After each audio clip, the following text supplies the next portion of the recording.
Is your dog scared of weird sounds like thunder or fireworks? Do they act like it's the end of the world, literally, or there's some type of zombie apocalypse upon us? If so, you know I got you. Let's talk about some tips that you can try at home with your dog to help make the next thunderstorm less like Fright Night. Now, there's two approaches we're going to take for this. One is proactive and two is passive.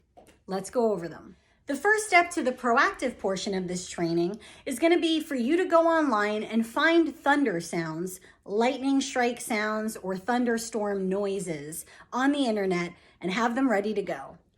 Now, make sure you have some high value treats handy and have that recording ready to press play. What you're gonna do is you're gonna press play at a very low volume, almost to where you can't hear it, just to be safe for starting. Click it on, yes, throw a treat, praise your dog, quickly turn it off. Rinse and repeat. You ready?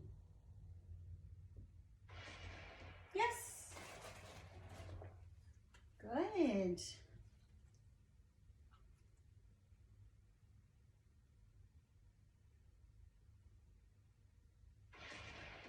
Yes.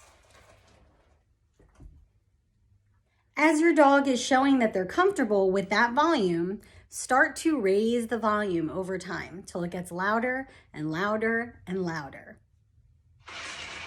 Yes. Good. Yes. Good boy. And remember, if your dog looks uncomfortable at any point during this, go back a step. Once you've conquered the proactive portion of this, let's switch over and do some passive training. This means you're going to play the thunderstorm sound at a very low volume and then do cool stuff with your dog that has nothing to do with that. Freddie, good boy, you ready? Here you go. Good boy. Good boy.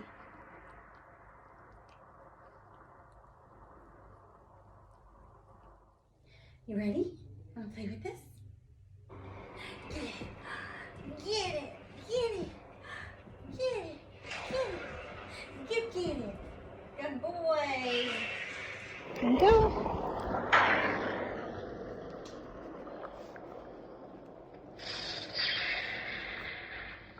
The good news with these methods is you can use them to address any sound that your dog is feeling uncomfortable with, whether that's dogs barking, your blender turning on, or fireworks. You can use this training in real time as well. So if you hear thunder, if you hear a lightning strike, if your neighbor lets off a firework, God forbid, if any of that occurs, have treats handy in the room that you're sitting in with your dog.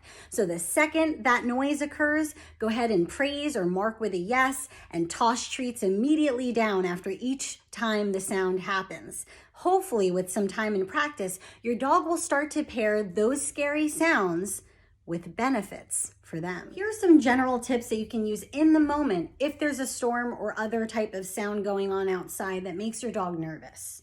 If your dog has a safe space or a spot in the house where they tend to go and hide, let them do it. Don't block it off, encourage it. If they feel safer there, let them feel safer there. Also, try to have some ambient sounds on, like a fan or some light classical music or something like that to help drown out some of those scary sounds that are happening outside. Now, if you feel like your dog is chronically stressed by these events to the point where they can't take food, they can't consume anything, they can't focus on you, they're trembling, or what have you, if you really feel like your dog is at a severe level of stress, it's best to consult with your veterinarian or a board-certified veterinary behaviorist to seek some additional medical advice. And don't believe this myth about not consoling your fearful or scared dog. If you're not going to console them, who's going to? If a loved one was feeling stressed or nervous or scared about something, we would want to let them know that we're there for them. Our dogs are no different. Console your scared dog. They need it. Follow these steps, and hopefully with some time, practice, and positive reinforcement, your dog will view the next thunderstorm or weird sound occurrence a little more positively and a little less frightful.